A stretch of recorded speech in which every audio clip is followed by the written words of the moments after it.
Hello friend, our YouTube channel A E C Chakia. आज जो है हम लोग पढ़ने चल रहे हैं, चाइल्ड इज बॉर्न के बारे में देखने चल रहे हैं, जिनके राइटर जर्मिन ग्रियर हैं। चाइल्ड इज बॉर्न जो है एक नवजात शिशु के जन्म पर आधारित है। यह प्रोज सेक्शन है 100 नंबर का। चाइल्ड इज बॉर्न जो है यह इनके राइटर जर्मन ग्रीर, जिनका जन्म हुआ था 29 जनवरी 1939 ईस्वी के मेलबर्न, ऑस्ट्रेलिया में हुआ था। कहाँ हुआ था? ऑस्ट्रेलिया में मेलबर्न नाम का एक जगह है, वहीं पर इनका जन्म हुआ था। इनका एजुकेशन जो हुआ था मेलबर्न यूनिवर्सिटी में हुआ था।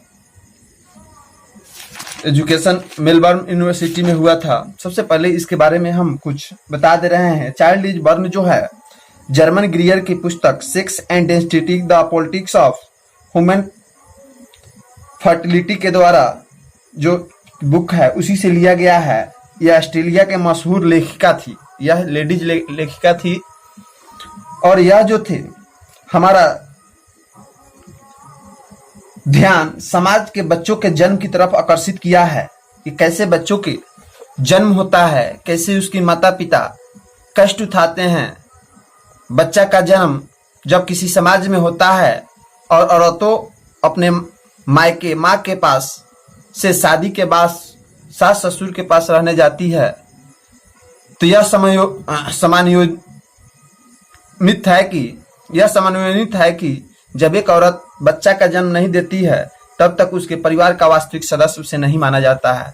जब बच्चा ससुराल में जाती है और वहां जब तक वह एक बच्चे का जन्म नहीं देती है तब तक उस ससुराल वाले का वास्तविक सदस्य उसको नहीं माना जाता है। इसी के ऊपर दिया गया है यह जो चैप्टर है, चाइल्ड इज बॉर्न, एक नवजात शिशु का जन्म पर आधारित है। अभी हम लोग इसके बारे में कुछ इंट्रोडक्शन देखने चल रहे हैं ऊपर वाले। German ग्रियर is a famous feminist writer. यह जो फेमिनिस्ट का मतलब होता है महिला सपोर्ट। यह जो लेखिका थी, यानी यह महिला को सपोर्ट बहुत काफी करती थी और उसी के सपोर्ट का एक राइटर हैं। शी वाज बॉर्न इन 1939, यानी 29 जनवरी 1939 ईस्वी में, एंड एडुकेटेड इन ऑस्ट्रेलिया। 1939 ईस्वी में इनका जन्म हुआ था और इनका एजुकेशन जो हुआ था ऑस्ट्रेलिया में हुआ था। इन हर वेल नोन वर्क, वह कुछ ऐसे वर्क किए हुए हैं, बुक लिखे हुए हैं, जैसे द फीमेल इंच, नपुंसकता यानी हिजरा का जो हिजरा कहा जाता है, इंच का मतलब होता है हिजरा। इसका यह जो लिखी 1970 ईस्वी में, sex and destiny the politics of human fertility 1984। यह जो sex and destiny the politics of human fertility जो लिखा गया है 1984 ईस्वी में लिखा गया है। एंड द चेंज, एक चेंज भी बुक है जो 1991 में लिखा गया था। She explore the social and culture aspect life of women, महिलाओं के सामाजिक एवं संस्कृति को यह दर्शाती हैं। She believes that socio culture parricide are the decision to shut male interested. उनका मानना है कि समाज के अंदर जो भी सामाजिक एवं सांस्कृतिक चीजें होती है यानी की जाती है, वो सब पुरुषों के लिए उपयुक्त होता है। यह जो हमारा भारत देश है पुरुष प्रधान देश है, यानी पुरुष की इच्छा के अनुसार सब काम होती है यहाँ।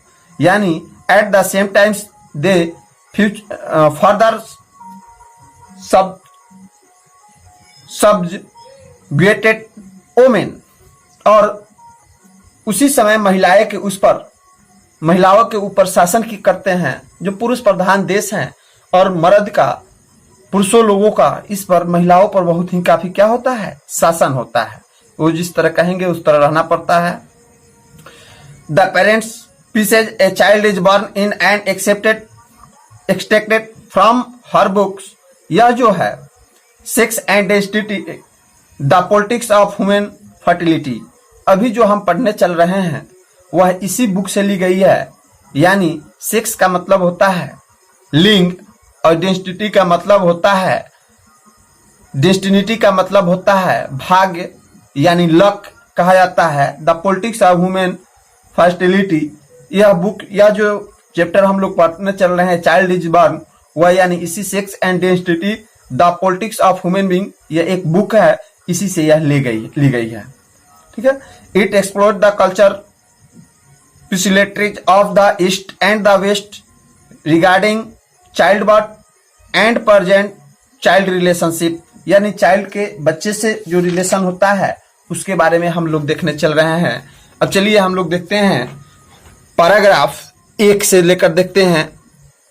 यह पैराग्राफ 1 जो है the way of managing child birth in traditional society are many and varied. प्रस्तुति के तरीके, यानी जो लेडीज होती हैं, प्रस्तुति के तरीके पारंपरिक समाजों में बहुत सारे और अनेक प्रकार के होते हैं। बहुत सारे प्रकार के यह जो पारंपरिक समाज जो होते हैं यह बहुत विभिन्न तरीके से होते हैं।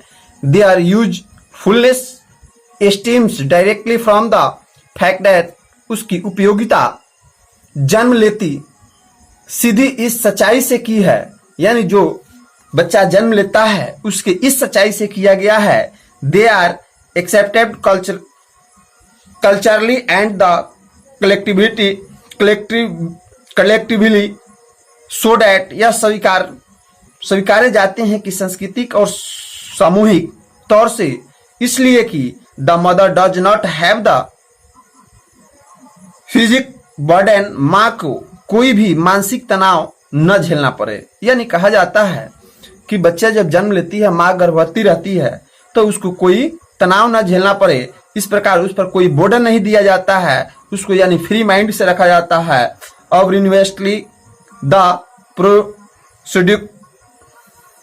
प्रोडक्ट, इन तरीकों को गढ़ने का even though the potential catastrophes are alive in the memory of her community, बावजूद कि इसमें निहित दुर्गति आज भी इसकी समुदाय की यादों में जिंदा है। And the index of anxiety height, और चिंता का सूचकांक चरम पर होता है। A ritual approach to pregnancy, एक धार्मिक रास्ता प्रस्तुति की तरफ बढ़ता है। प्रस्तुति माने जो गर्भवती महिला जो रहती है उसी को कहा जाता है प्रस्तुति, तरफ बढ़ता है। Which hems the pregnant women about this taboo, जो गर्भवती महिला के इर्द गिर्द वर्जित क्रम होते हैं।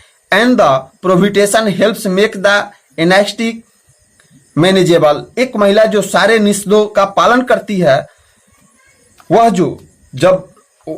महिला जब प्रस्तुति रहती होती है तो वह बहुत सारे नियम का पालन करती है। इधर नहीं बैठना है, उधर नहीं जाना है, इस तरह नहीं रहना है, टहलना है, सुबह उठकर टहलना है, खाना खाने के बाद टहलना, माने बहुत सारे उसके कष्ट को झेलना पड़ता है, उसके पालन करना पड़ता है। A women who observed all the prohibition, एक महिला जो हर प्रकार के निषेध से जकड़ी रहती है। And carries out of all the rights, और सारे रीति रिवाजों का निर्वहन करती है। जिस तरह रीति रिवाज होता है हमारे समाज का, उस सब का वह पालन करती है। Will be actively involved in holding the unknown at boy, जो काफी उत्सुक रूप से उस अनजान को धारण करने में शामिल होती है। सी विल हैव अदर रेनफोर्समेंट, उसकी दूसरी और भी मजबूतियां दी जाती है। For many of the ritual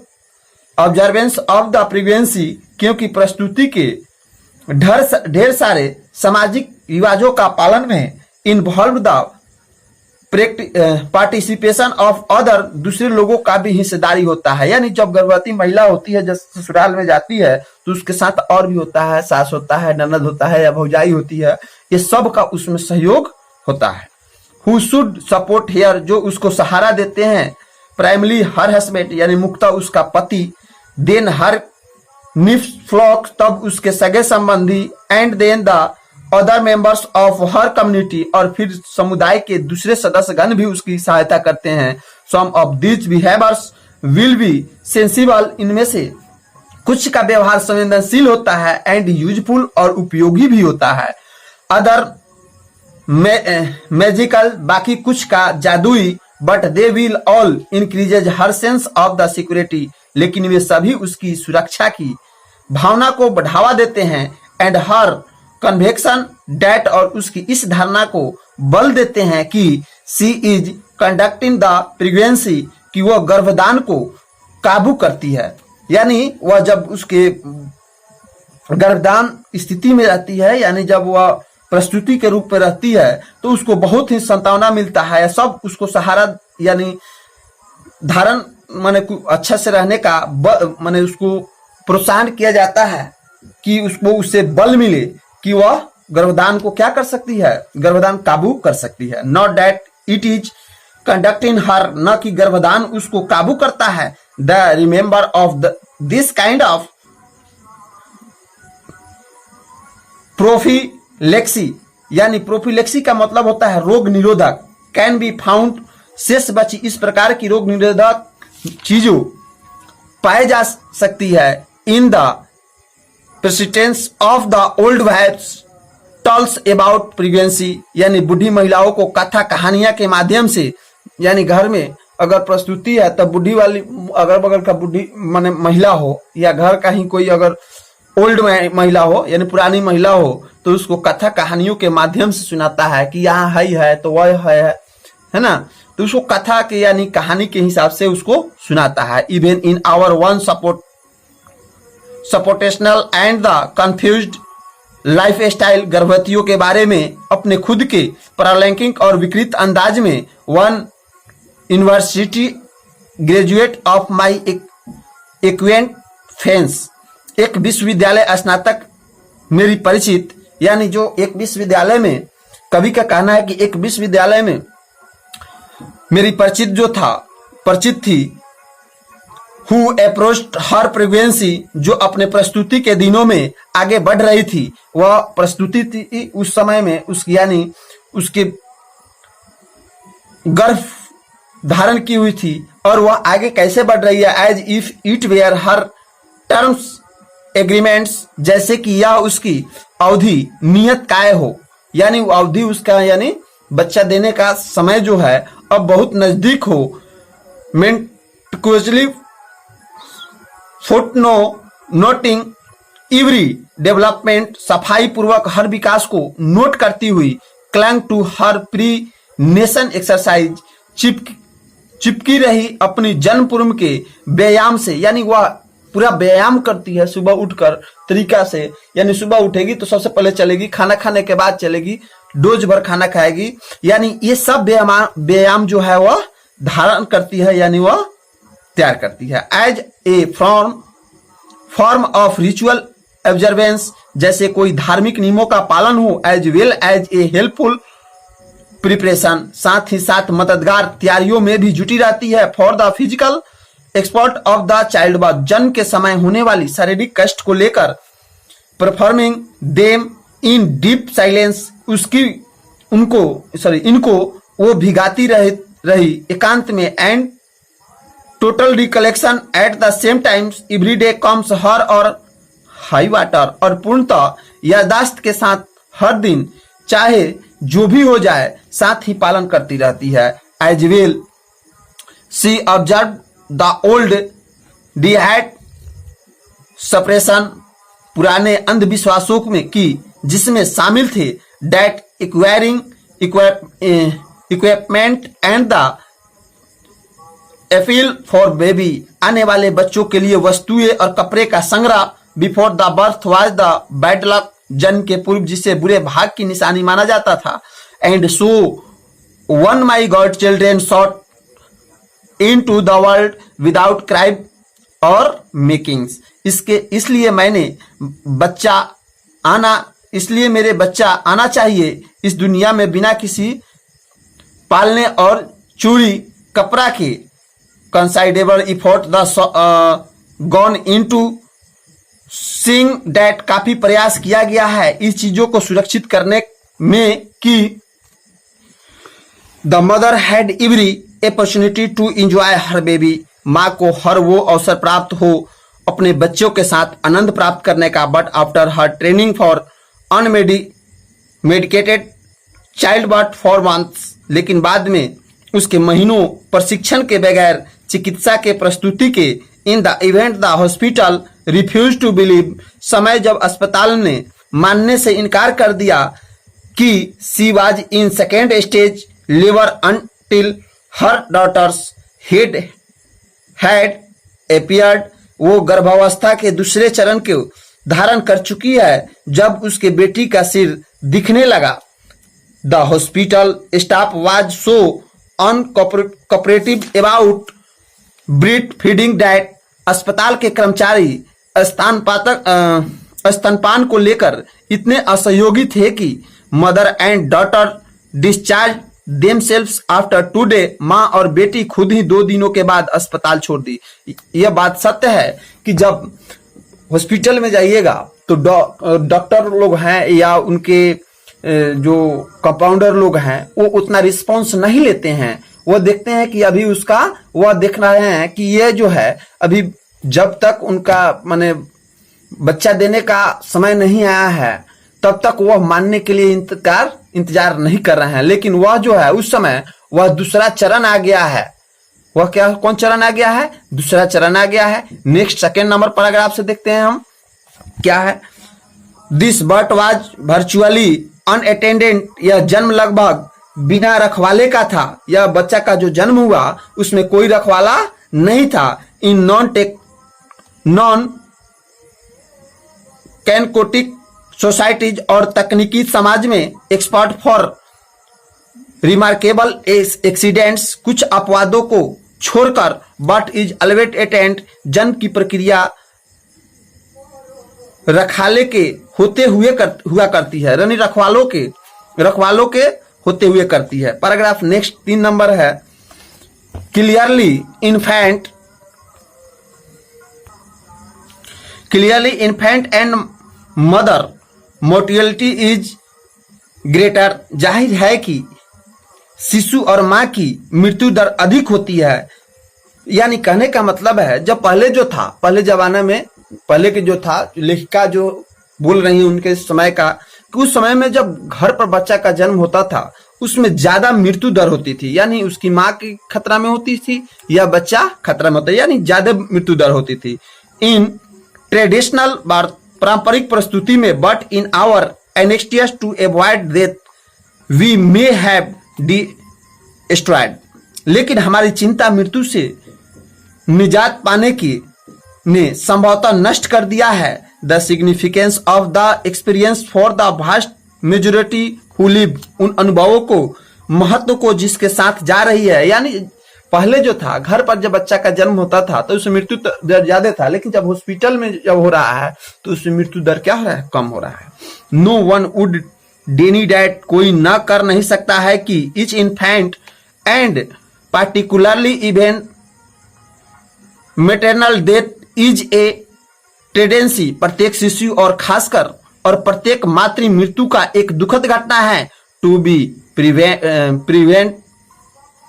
prevented if at all possible, जिससे हर कीमत पर खत्म करना है। No that modern obstetric care, न ही कि आधुनिक प्रस्तुति देखरेख के विच है developed in the hospital setting, जो अस्पतालों में विकसित की गई है, has been at last partly responsible for the dramatic decrease, ये कुछ हद तक जिम्मेवार रही है बहुत हद तक इन बोथ मेटरनल एंड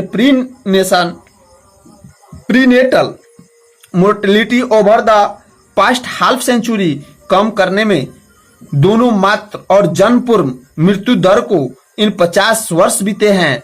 50 वर्ष पहले की बात कहा जा रहा है, 50 वर्ष बीत गए हैं, यानी मृत्यु दर पहले काफी होता था लेकिन 50 वर्ष से जो हो रहा है उसका मृत्यु दर में कमी हुई है।